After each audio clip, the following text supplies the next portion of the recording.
Hello everyone, welcome to Heights Education Korba, a leading coaching institute for class 8th, 9th and 10th। आज के इस छोटे से video के माध्यम से मैं पर्पस ऑफ टेस्ट सीरीज के बारे में डिस्कस करने वाला हूं कि लास्ट में एग्जाम से पहले चाहे वो मॉक टेस्ट हो चाहे वो टॉपिक वाइज टेस्ट हो, वो कितना महत्वपूर्ण है और आप पूरी की पूरी तैयारी को मॉक टेस्ट या फिर टॉपिक वाइज टेस्ट के थ्रू कैसे इन्हांस कर सकते हैं। पहले तो ये जान लें कि मॉक टेस्ट या टॉपिक वाइज टेस्ट या सब्जेक्ट वाइज टेस्ट देना आपके करंट नॉलेज को जज नहीं करना है, बल्कि आपको गाइड करना है कि आपके प्रिपरेशन जो है वो सही डायरेक्शन में चल रहा है या नहीं चल रहा। दूसरा, हाईलाइट करना कि आप कहां कहां मिस्टेक्स कमिट कर रहे हैं। कई बार मैंने देखा है बच्चा टेस्ट में केवल इसलिए अपीयर नहीं हो रहा है कि उसको ये डर लग रहा है मेरे मार्क्स अच्छे नहीं आएंगे। अरे नहीं आएंगे ठीक है, लेकिन कम से कम तुम सही डायरेक्शन में जा रहे हो या नहीं जा रहे हो, इसका एक इंडिकेटर तो होगा तुम्हारे पास।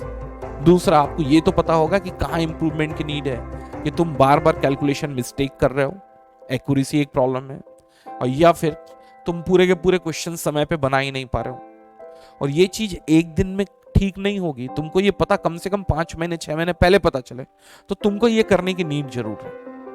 दूसरा, मैंने कई बार देखा है कि कई बच्चे, बाकी तो सब ठीक है, पढ़ाई भी ठीक कर रहे हैं, नॉलेज भी है, लेकिन एग्जाम के दिन वो क्वेश्चन नहीं सॉल्व कर पाते हैं। Although through out the before examination आप उनको कभी भी वो क्वेश्चन दे दो वो बना लेंगे, बट कई बार देखा हूं मैं कि एग्जाम प्रेशर भी बच्चा टैकल नहीं कर सकता। तो इसके लिए आपको एग्जाम इन्वायरमेंट में बार बार आना पड़ेगा। एक प्लेयर बड़ा प्लेयर या एक्सपीरियंस प्लेयर तभी बनता है जब वो कई बड़े मैचेस देख पाया हो।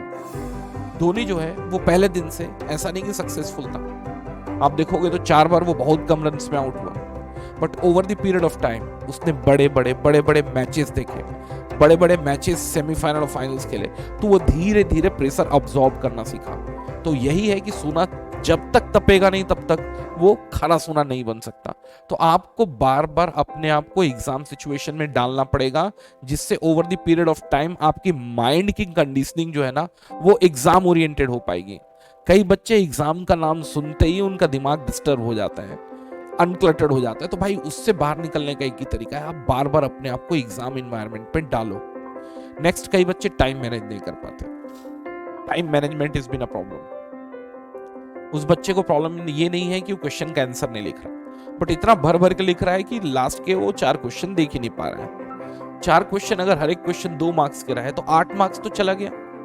80 में से आपको 72 से ऊपर मार्क्स तो मिल ही नहीं सकते, क्योंकि आपने 8 मार्क्स का क्वेश्चन छोड़ दिया है। पता कैसे चलेगा कि आपकी स्पीड कम है? एग्जाम एनवायरनमेंट में डालना ही पड़ेगा अपने आप को। कई बच्चे पॉजिटिव नहीं रह पाते, मतलब कि मैं देखा हूं कि एग्जाम के दिन वो हाईली निगेटिव हो जाते हैं। कई लोगों को वॉमिटिंग आने लगती है, कुछ बच्चों का हाथ सिवरिंग करने लगता है। देखो, बड़े एग्जाम्स के दिन थोड़ा बहुत निगेटिविटी आना तो बहुत कॉमन है।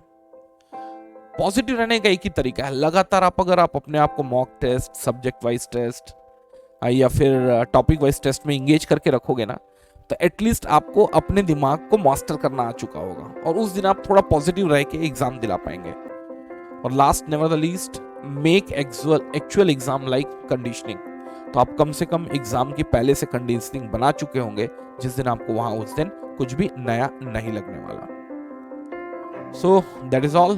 तो जो बच्चे अभी तक एनरोल नहीं किए हों, so we had been delivering the best of the best classes for the 8th, 9th and 10th। आप देख सकते हैं the best of the best result we had produced in this year. और टोटल 4 टीचर आप लोगों को 8th, 9th, 10th पढ़ाएंगे। Bio का डेडिकेटेड टीचर, फिजिक्स का डेडिकेटेड टीचर, केमिस्ट्री मैथ्स के dedicated teachers, and even we had been catering SST as well.